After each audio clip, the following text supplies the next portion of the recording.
Good morning, welcome to Drishtikon IAS. You are watching daily current affairs. इस session में हम लोग आज के सभी महत्वपूर्ण करंट अफेयर्स पे चर्चा करेंगे और अंत में जितने भी प्रैक्टिस क्वेश्चन बन सकते हैं उन सबको भी देखेंगे। तो आइए सेशन की शुरुआत करते हैं। आज का जो पहला प्रश्न है वो है रायसीना डायलॉग के बारे में। रायसीना डायलॉग का नाम आप लोगों ने सुना होगा।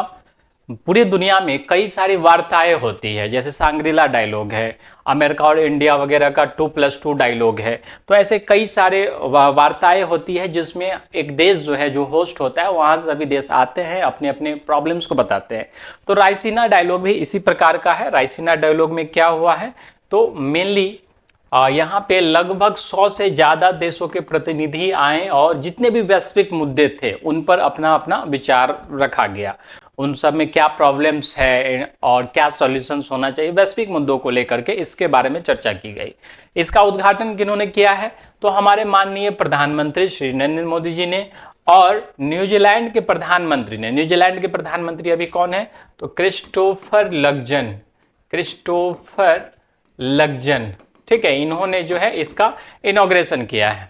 दो संस्थाएं हैं जिनके द्वारा ये पूरा कार्यक्रम जो है ऑर्गेनाइज किया गया था। पहला है एमईए, यानी कि ministry of external affair, ministry of external affair, external affairs, ठीक है। और दूसरा है ओआरएफ। ओआरएफ क्या फुल फॉर्म होता है इसका, यह संस्था है observer research foundation, observer research foundation, ठीक है। ये एक रिसर्च बेस्ड संस्था है और इन्हीं दोनों संस्थाओं के द्वारा जो है ये पूरा का पूरा कार्यक्रम ऑर्गेनाइज किया गया था। अब एग्जाम पॉइंट ऑफ व्यू से दो चीजें महत्वपूर्ण है। पहला, तो ये रायसीना डायलॉग का कौन सा संस्करण है, कौन सा एडिशन है, तो ये 10th एडिशन था रायसीना डायलॉग का। और दूसरा, इस रायसीना डायलॉग का थीम क्या था, तो थीम है कालचक्र, पीपुल, प्लेस एंड प्लानिट। यहाँ बैकग्राउंड में देख रहे होंगे कालचक्र, ठीक है, पीपुल, प्लेस एंड प्लैनेट, ये इस बार का थीम है, ठीक है। तो मेनली क्या होता है समझ गए, यहाँ पे सभी देशों के प्रतिनिधि आए और अपने अपने वैश्विक मुद्दों पे जो है उन्होंने चर्चाएं की, ठीक है। ये भारत का सबसे बड़ा जो है डायलॉग्स है, ठीक है, मल्टीलैटरल डायलॉग है। चलिए नेक्स्ट आते हैं, केरला के द्वारा India first senior citizen commission का गठन किया गया है, ठीक है। तो केरल में जो है ये बिल पास हो चुका है सीनियर सिटीजन कमीशन का, केरल के अंदर, ठीक है। और बहुत ही जल्द जो है ये बनने वाला है, सीनियर सिटीजन कमीशन बिल जो है ये पास हो चुका है, ठीक है। केरल में ही क्यों किया गया, तो यूनाइटेड नेशन पॉपुलेशन फंड की एक रिपोर्ट आई थी, यूनाइटेड नेशन पॉपुलेशन फंड की एक रिपोर्ट आई थी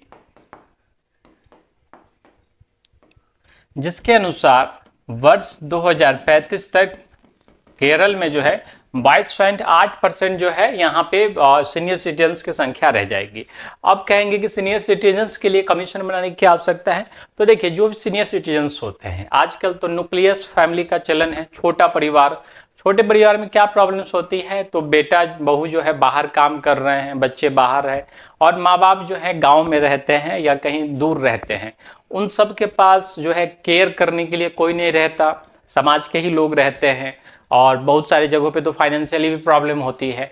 तो एक उम्र के बाद जो सीनियर सिटीजन्स हैं उनकी देखभाल की आवश्यकता होती है, कई तरह की बीमारियां हो जाती है, शरीर से भी शिथिल पड़ते जाते हैं, फाइनेंशियली भी, सोसाइटल तौर पे भी जो है शिथिल पड़ते जाते हैं। तो ऐसे समय में उनको बहुत सारे कॉम्प्लिकेशंस होते हैं। और इसके विपरीत कई जगहों पे तो ये भी देखा जाता है कि बेटा और बहू जो है जो गार्जियंस है उनके साथ मिसबिहेव करते हैं, जमीन को लेकर के, पैसा को लेकर के, अन्य इश्यूज को लेकर के। तो इन्हीं सब इश्यूज के मद्देनजर जो है इस कमीशन का गठन किया गया था। हालांकि अभी वर्तमान में बहुत सारे ऐसे कानून से जो सीनियर सिटीजन्स के रिगार्डिंग बनाए गए हैं ताकि सीनियर सिटीजन्स पे कोई भी अत्याचार होता है या किसी प्रकार की कोई प्रॉब्लम्स होती है तो उनको शूट आउट किया जा सके, ठीक है। तो ये कमीशन जो है उन्हीं सारे मुद्दों पे काम करेगा और सीनियर सिटीजन से रिलेटेड जितने भी प्रॉब्लम्स होंगे, ठीक है, उनको सॉल्व करने का प्रयास करेगा, ठीक है। केरल के जो सीएम हैं, केरल के सीएम कौन है, ये है पिनराई विजयन, पिनराई विजयन, पिनराई विजयन, ठीक है। और जो गवर्नर है राजेंद्र विश्वनाथ अर्लेकर, राजेंद्र विश्वनाथ अर्लेकर। ठीक है, ये गवर्नर है। ठीक है, समझ गए इस चीज को। चलिए आगे बढ़ते हैं। तो केरल भारत का पहला राज्य बन गया है। तीसरा है 14वां मीटिंग हुआ है किसका? ADMM plus expert working group का। ठीक है, ADMM plus expert working group का जो है मीटिंग हुआ है किस पे? काउंटर टेररिज्म पे। काउंटर टेररिज्म पे। तो अब ये ADMM प्लस क्या है? तो ADMM का फुल फॉर्म होता है ASEAN defence minister meeting plus, यानी कि आसियान ग्रुप्स में जितने भी डिफेंस मिनिस्टर है उनका ये मीटिंग था। किसको लेकर के? काउंटर टेररिज्म को, आतंकवाद रोधी कार्यों को लेकर के किस तरह से जो है आतंकवाद को रोका जाए, इस संबंध में ये मीटिंग किया गया था। कौन सा संस्करण है ये? 14वां संस्करण, 14 संस्करण है। किसके द्वारा चेयर किया गया है? तो इंडिया और मलेशिया के द्वारा। कहाँ पे आयोजित किया गया है? तो ये नई दिल्ली में आयोजित किया गया है। ठीक है, इंडिया और मलेशिया के द्वारा जो है ये ऑर्गेनाइज किया, ये चेयर किया गया है। आप कहेंगे आसियान क्या होता है? तो ASEAN association of south east Asian Nations है। आप वर्ल्ड मैप देखिएगा, साउथ ईस्ट में जितने भी कंट्रीज आते हैं सब इसके सदस्य हैं। हेडक्वार्टर कहाँ पे है? जकार्ता इंडोनेशिया में। फाउंडेशन 8 अगस्त 1967 को हुआ था। ठीक है, तो उनका एक अपना ग्रुप है साउथ ईस्ट एशियन नेशंस का, और उन्हीं से संबंधित जो डिफेंस मिनिस्टर थे उनकी मीटिंग थी ADMM plus expert working group. ठीक है, 14वां संस्करण था ये, भारत के नई दिल्ली में हुआ है और इंडिया और मलेशिया के द्वारा को चेयर किया गया है। ठीक है, चलिए नेक्स्ट आते हैं। इंडिया और बोलिविया के साथ जो है बायलैटरल मीटिंग्स हुई, बायलैटरल टॉक्स हुई। तो जैसा कि जानते हैं हम लोग कि अभी रायसीना डायलॉग का टाइम चल रहा है और 100 देशों के प्रतिनिधि आए, 100 देशों से ज्यादा देशों के प्रतिनिधि भारत आए हुए हैं। और इसी दौरान सिर्फ रायसीना डायलॉग नहीं हो रहा है, बल्कि उसके एफर्ट जो है कई सारे बायलैटरल टॉक्स भी होते हैं और कई सारे देशों के प्रतिनिधि से लोग अलग से भी मिल रहे हैं, ताकि उनसे जो व्यापारिक संबंध है या फिर और भी डिफेंस संबंध है वो मजबूत किए जा सके। और इसी तरह से इंडिया और बोलिविया का भी मीटिंग हुआ है। तो हम लोग को एग्जाम पॉइंट ऑफ व्यू से क्या जानना है कि बोलिविया है कहाँ पे? तो देख सकते हैं ब्राजील के ठीक नीचे है। बोलिविया का कैपिटल कहाँ है? तो सुक्रे है, सुक्रे। ठीक है, ये संवैधानिक राजधानी है, संवैधानिक राजधानी।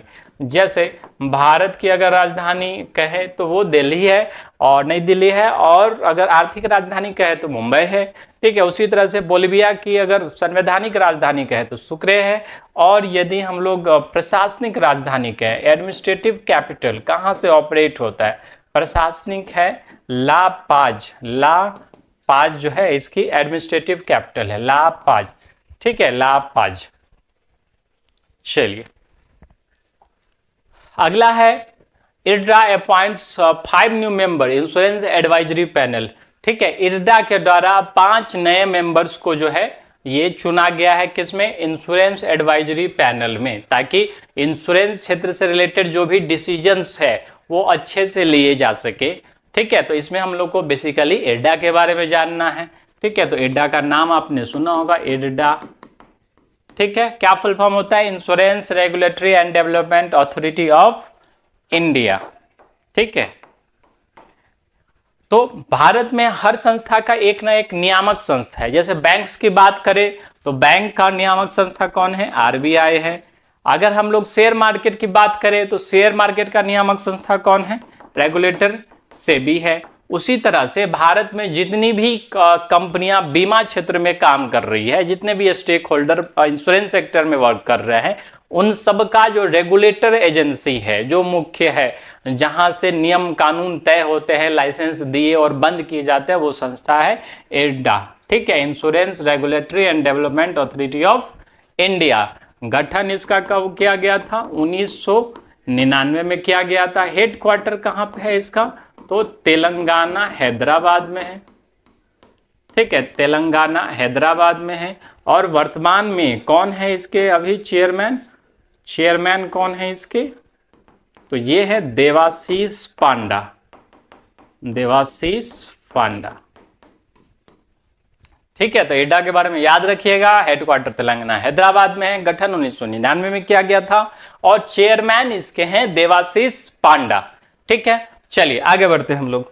नेक्स्ट क्वेश्चन है हम लोग का सारा जाफरानी को चुना गया है प्रधानमंत्री किस देश का? ट्यूनिशियन का, ट्यूनिशिया का। ठीक है, ट्यूनिशियन।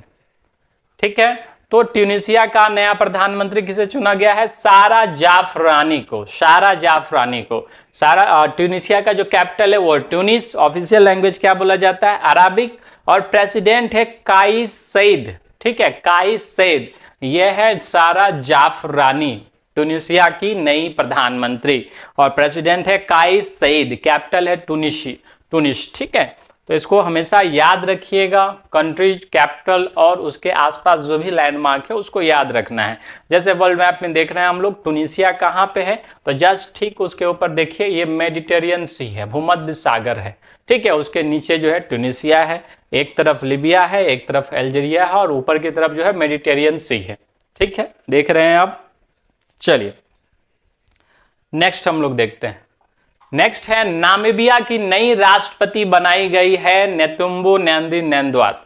ठीक है, नेतुम्बो नंदी नेंदुआत, ये नामीबिया की नई राष्ट्रपति होने के साथ साथ नामीबिया की पहली महिला राष्ट्रपति भी है। नामीबिया की पहली महिला राष्ट्रपति भी है। ठीक है, नामीबिया की पहली महिला राष्ट्रपति भी है। करेंसी क्या चलता है नामीबिया में? नामीबियन डॉलर, और इसका कैपिटल कहाँ है? विंडहॉक। ठीक है, विंडहॉक इसका कैपिटल है। ठीक है, तो देख लेते हैं एक बार वर्ल्ड मैप में नामीबिया कहाँ पे है। तो ठीक साउथ अफ्रीका के ठीक ऊपर है, और बोत्सवाना के बगल में है। ठीक है, इसके बगल में कौन सा ओशियन है? अटलांटिक ओशियन, या ट्रॉपिक ऑफ कैप्रिकॉर्न जो है यहाँ से गुजर रहा है। देख सकते हैं हम लोग, साउथ अफ्रीका के ठीक ऊपर कौन सा देश है? नामीबिया, और नामीबिया का जो कैपिटल है वो है विंडहॉक। पहली महिला जो है राष्ट्रपति वहां पे चुनी गई है। ठीक है, चलिए नेक्स्ट हम लोग आते हैं। नेक्स्ट है, आयुष्मान खुराना को फिट इंडिया का आइकन चुन लिया गया है। ठीक है, तो फिट इंडिया कोई योजना नहीं थी, फिट इंडिया एक इनिशिएटिव था जो 2019 में जो है प्रधानमंत्री जी के द्वारा लिया गया था। ठीक है, ताकि लोगों को फिटनेस के प्रति जो है ये जागरूक किया जाए। ठीक है, फिटनेस के प्रति जागरूक किया जाए, और इसी इनिशिएटिव को आगे बढ़ाते हुए जो है इसका आइकन चुन लिया गया है आयुष्मान खुराना को, आयुष्मान खुराना को। और इसका अनाउंसमेंट कौन किए हैं? मनसुख मंडाविया, जो वर्तमान में कौन है? खेल मंत्री, खेल एवं युवा मंत्री हैं। ठीक है, तो खेल मंत्री मनसुख मंडाविया ने जो है इसकी घोषणा की है। ठीक है, फिट इंडिया का आइकन जो है किसको चुना गया है? आयुष्मान खुराना को। ठीक है, चलिए नेक्स्ट है, केरल में जो है प्लांट की एक नई स्पेसीज मिली है। ठीक है, एक नई स्पेसीज मिली है केरल में। कहाँ पे मिली है ये इंपॉर्टेंट है, यह है अगस्त माला में। ठीक है, तो अगस्त माला बायोस्फीयर रिजर्व। ठीक है, बायोस्फीयर रिजर्व जो है कहाँ पे है? तो ये है केरल में। कुछ भाग इसका जो है तमिलनाडु में ही है, लेकिन बेसिकली ये केरल में ही है। ठीक है, तो नया स्पीशीज मिला है। वैज्ञानिक जो है हर दिन मेढक की नई प्रजाति मिली, सांप की नई प्रजाति मिली, मछली की नई प्रजाति मिली, वो खोजते ही आ रहे हैं। आज तक लोग को, वैज्ञानिकों को ये पता नहीं है कि पृथ्वी पे कितनी जो है स्पीशीज पाई जाती है। जबकि अगर हम लोग सनातन संस्कृति की बात करें तो वेदों में इसका उल्लेख है कि पृथ्वी पे जो है 84 लाख स्पेसीज है, 84 लाख योनिया कहते हैं, 84 लाख स्पेसीज पाई जाती है। ठीक है, जिस दिन वैज्ञानिक 84 लाख तक पहुंचेंगे उस दिन कहेंगे कि हाँ ठीक है, सही लिखा हुआ था। यही होता आ रहा है, जिस चीज को, जो चीज लिखी हुई है सनातन संस्कृति में, वेदों में, पुराणों में, उसी चीज पे रिसर्च करते करते पहले तो नहीं स्वीकार करते हैं, बाद में जो है उसी चीज को परख करके देख लेते हैं और फिर जो है स्वीकार करते हैं। आज तक जो है वेदों की कोई बात जो है गलत नहीं हुई है। ठीक है, तो ये जो है अभी रिसर्च में ही चल रहा है। नया प्लांट का स्पेसीज मिला है। कहाँ पे मिला है? केरल के अगस्तमाला बायोस्फीयर रिजर्व में। ठीक है, चलिए नेक्स्ट देखते हैं हम लोग। नेक्स्ट क्या है? World poetry day. मार्च 21 जो है सबसे ज़्यादा मतलब स्पेशल दिन है, क्योंकि बहुत सारे दिवस है, एग्जाम पॉइंट ऑफ व्यू से बहुत ज़्यादा इंपॉर्टेंट है। 21 मार्च का दिन याद रखिएगा, वर्ल्ड पोएट्री डे के रूप में मनाया जाता है। वर्ल्ड पोएट्री डे 1999 में शुरू किया गया था यूनेस्को के द्वारा, ताकि जो भी लोग हैं उसमें काव्यात्मक अभिव्यक्ति को जो है बढ़ाया जा सके। पोएट्री जो है कंपोजिशन, उसके एक्सरसाइज को बढ़ाया जा सके, लोगों में ये जागरूकता है, एक जो एक्सपर्टाइज हो उसमें। जैसे कि जितने भी हमारे वेद पुराण लिखे गए हैं वो सब जो है काव्यात्मक फॉर्म में ही लिखे गए हैं। अगर आप वेद पढ़िएगा, सामवेद देख रहे हैं या भगवत गीता देख रहे हैं, वो सब जो है काव्यात्मक फॉर्म में ही लिखे गए हैं। तो ये कहीं ना कहीं जो अब धीरे धीरे विलुप्त हो रहा है, बहुत कम ही लोग जो है कविता गढ़ पाते हैं, रच पाते हैं। तो उसी क्षेत्र में जो है लोगों को जागरूक बनाने के लिए और ये काव्यात्मक अभिव्यक्ति को जो है प्रेरित करने के लिए जो है यूनेस्को के द्वारा 1999 में शुरू किया गया था। 21 मार्च को मनाया जाता है वर्ल्ड पोएट्री डे। ठीक है, अब यूनेस्को के बारे में थोड़ा सा जानते हैं। यूनेस्को जो है क्या फुल फॉर्म होता है यूनेस्को का? United Nation Educational Scientific and Culture Organization. Specialise agency है यूनाइटेड नेशन की, जो पूरी दुनिया में जो भी चीजें एजुकेशन से रिलेटेड है, साइंस से रिलेटेड है, कल्चर से रिलेटेड है, उस सब को प्रिजर्व और प्रमोट करने का काम करती है। ठीक है, चलिए, इसका जो गठन है 16 नवंबर 1945 को हुआ था। हेडक्वार्टर वर्तमान में पेरिस फ्रांस में है। एड्रो एजोले जो है इसके डायरेक्टर जनरल है, और ये यूनाइटेड नेशन इकोनॉमिक और सोशल काउंसिल के अंतर्गत काम करता है। ठीक है, चलिए नेक्स्ट आते हैं हम लोग। नेक्स्ट है इंटरनेशनल नवरोज डे। ठीक है, 2010 से मनाया जा रहा है यूनाइटेड नेशंस के द्वारा। तो नवरोज का मतलब क्या होता है? नवरोज, और नवरोज का मतलब होता है नया दिन, नया दिन, न्यू डे।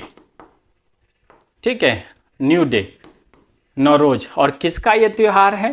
तो ये पारसी समुदाय का जो है विशेष त्योहार होता है। पारसी समुदाय के लिए ये नया वर्ष के शुभारंभ के दौरान पहले दिन मनाया जाता है। ठीक है, तो यूनाइटेड नेशन के द्वारा जो है सभी धर्मों में ब्रदरहुड को बढ़ाने के लिए, पूरी दुनिया में ब्रदरहुड को बढ़ाने के लिए जो है ये Navroz day, international Navroz day जो है मनाया जाता है हर साल 21 मार्च को ही। ठीक है, चलिए नेक्स्ट आते हैं हम लोग। नेक्स्ट है इंटरनेशनल डे ऑफ फॉरेस्ट। ठीक है, तो जितने भी मानव समाज के लोग हैं, मानव सभ्यता है या जानवर वगैरह है, सबके लिए जंगल और पेड़ काफी इंपॉर्टेंट है। ठीक है, जंगल और पेड़ काफी इंपॉर्टेंट है। अब उसके लिए जो है लोग को जागरूक बनाना है। आप कई सारे फिल्में देखते हैं, गैस में लोग जाते हैं जंगल में, जंगल से पेड़ वेड़ को काट के ले आते हैं। इसका क्या इफेक्ट पड़ रहा है आज के टाइम में देख रहे हैं। जहाँ रेगिस्तान थी वहाँ बारिश हो रही है, जहाँ बारिश होनी चाहिए थी वहाँ हो ही नहीं रही है, वहाँ रेगिस्तान बनते जा रहा है। तो एक क्लाइमेट चेंज जो सीधा सीधा असर है वो हमारे जंगल पे निर्भर है।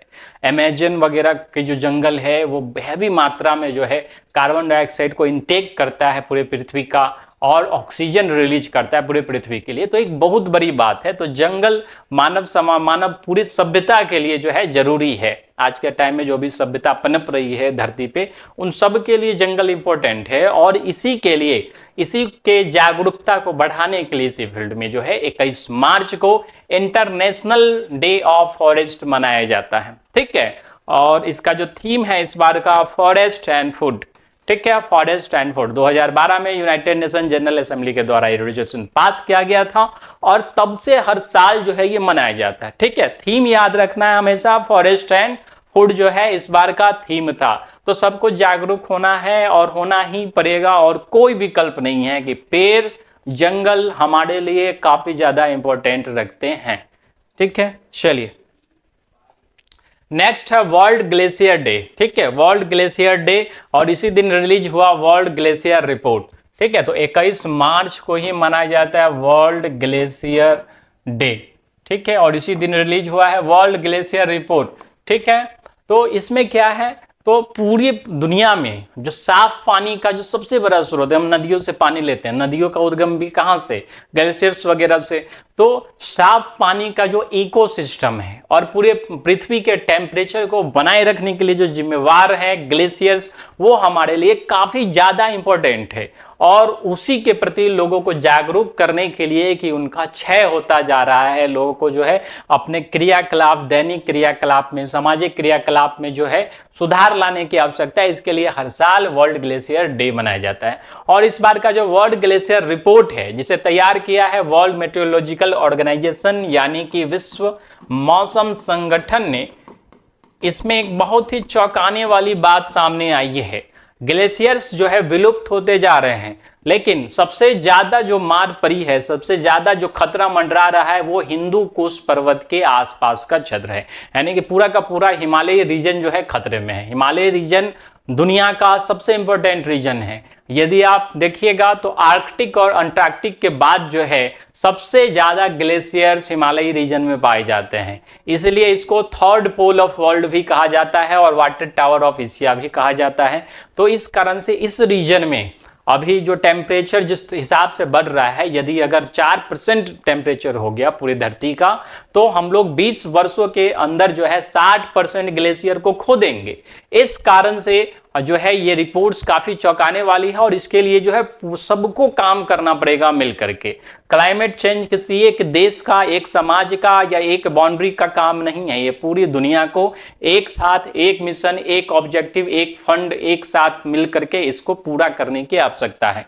ठीक है, फाउंडेशन जो है इसका विश्व मौसम संगठन का 23 मार्च 1950 को हुआ था और अब्दुल्ला अल मंदौज जो है इसके संस्थापक हैं। ठीक है, चलिए इसके बाद हम लोग देखते हैं कौन कौन सा प्रश्न बन सकते हैं, और आप जान ही गए हैं तो गेस करने का प्रयास कीजिए। हाल ही में संपन्न हुए रायसीना डायलॉग का ये कौन सा संस्करण था? तो ये 10वां संस्करण था। प्रधानमंत्री नरेंद्र मोदी और क्रिस्टोफर लक्जन के द्वारा, न्यूजीलैंड के प्रधानमंत्री के द्वारा शुरू किया गया था। किस राज्य ने भारत में सर्वप्रथम सीनियर सिटीजन कमीशन बनाने की घोषणा की है? तो सीनियर सिटीजन कमीशन बनाने की घोषणा केरल सरकार के द्वारा की गई है। सीएम है यहाँ के पिनरई विजयन और गवर्नर है राजेंद्र विश्वनाथ अर्लेकर। हाल ही में 14वां ADMM plus expert working group on counter terrorism की मीटिंग कहां संपन्न हुई है? तो ये संपन्न हुई है नई दिल्ली में। ADMM मीटिंग का मतलब क्या होता है? ASEAN defence minister meeting plus. किसके लिए? आतंकवाद निरोधी के लिए, आतंकवाद रोधी के लिए जो है ये मीटिंग हुई थी। किस तरह से हम आतंकवाद को टैकल करेंगे। भारत और मलेशिया ने इसको को चेयर किया था। चलिए, सुक्रे किस देश की राजधानी है? सुक्रे बोलिविया की राजधानी है। बोलिविया की एक और प्रशासनिक राजधानी है, वो है लापाज। ठीक है, चलिए नेक्स्ट है इड्डा का मुख्यालय कहाँ स्थित है? तो इड्डा के बारे में मैंने बताया है, इड्डा इंश्योरेंस सेक्टर की नियामक संस्था है। तेलंगाना हैदराबाद में इसका हेडक्वार्टर है। 1999 में इसका गठन हुआ था और देवाशीष पांडा वर्तमान में इसके मुखिया है। नेक्स्ट है टूनिसिया के नए प्रधानमंत्री कौन है? टूनिसिया के नए प्रधानमंत्री है सारा जाफरानी। ठीक है, सारा जाफरानी नई PM है और कैस सईद जो है यहाँ के राष्ट्रपति है। ठीक है, कैस सईद। चलिए नेक्स्ट है विंडहॉक किस देश की राजधानी है? तो विंडहॉक जो है नामीबिया की राजधानी है। और यहाँ न्यूज में क्यों है? क्योंकि नामीबिया में पहली बार एक महिला राष्ट्रपति को चुना गया है। नेक्स्ट है किस भारतीय अभिनेता को फिट इंडिया आइकन चुना गया है? तो फिट इंडिया आइकन चुना गया है आयुष्मान खुराना को। ठीक है, आयुष्मान खुराना को जो है फिट इंडिया आइकन चुन लिया गया है। नेक्स्ट है अगस्तमाला बायोस्फीयर रिजर्व किस राज्य में है? तो अगस्तमाला बायोस्फीयर रिजर्व केरल में है। कुछ पार्ट इसका तमिलनाडु में है, लेकिन मेनली ये केरल में स्थित है अगस्तमाला, जहां पे प्लांट की नई स्पीशीज मिली है। अंतर्राष्ट्रीय नौरोज दिवस कब मनाया जाता है? तो ये मालूम ही होगा, 21 मार्च को जो है नौरोज दिवस मनाया जाता है। और नौरोज पारसी समुदाय का विशेष पर्व है। नौरोज का मतलब होता है नया दिन। चलिए नेक्स्ट है इंटरनेशनल डे ऑफ फॉरेस्ट 2025 का थीम क्या है? तो इंटरनेशनल डे ऑफ फॉरेस्ट का थीम जो इस बार का था वो है फॉरेस्ट एंड फूड, जंगल और भोजन। ठीक है, चलिए वर्ल्ड ग्लेशियर डे कब मनाया जाता है? तो वर्ल्ड ग्लेशियर डे जो है 21 मार्च को मनाया जाता है हर साल। और इस बार जो है एक ग्लेशियर रिपोर्ट भी प्रकाशित की गई है जिसमें हिंदू कुश पर्वत के बारे में सारी जानकारी दी गई है। विश्व मौसम विज्ञान संगठन का मुख्यालय कहाँ स्थित है? तो विश्व मौसम विज्ञान संगठन का मुख्यालय जेनेवा स्विट्जरलैंड में स्थित है। स्विट्जरलैंड में स्थित है। ठीक है, इसी ने जो है वर्ल्ड ग्लेशियर रिपोर्ट प्रकाशित की थी। चलिए वर्ल्ड पोइट्री डे कब मनाया जाता है? तो वर्ल्ड पोइट्री डे 21 मार्च को मनाया जाता है यूनेस्को के द्वारा। ठीक है, यूनेस्को के जो अभी है करता धरता वो है एड्रो एजेले। भारत में सभी बीमा कंपनियों की नियामक संस्था कौन सी है? तो सभी बीमा कंपनियों की नियामक संस्था जो है इरडा है। इरडा है जिसका 1999 में गठन हुआ था। तेलंगाना हैदराबाद में इसका हेडक्वार्टर है और देवाशीष पांडा इसके चेयरमैन है। सेबी जो है शेयर मार्केट का रेगुलेटरी संस्था है। नाबार्ड ग्रामीण क्षेत्रीय बैंकों का रेगुलेटरी संस्था है और आरबीआई भारत के सभी बैंकों का जो है रेगुलेटरी संस्था है। ठीक है, तो इस क्लास का जो पीडीएफ होगा आप इसका टेलीग्राम चैनल से डाउनलोड कर सकते हैं या इसके एप्लीकेशन पे भी आपको उपलब्ध हो जाएगा। एप्लीकेशन का लिंक इसके डिस्क्रिप्शन में दे दिया गया है, वहां से आप इसे डाउनलोड कर सकते हैं। नेक्स्ट क्लास में हम लोग नेक्स्ट करंट अफेयर्स के साथ मिलेंगे, तब तक के लिए धन्यवाद।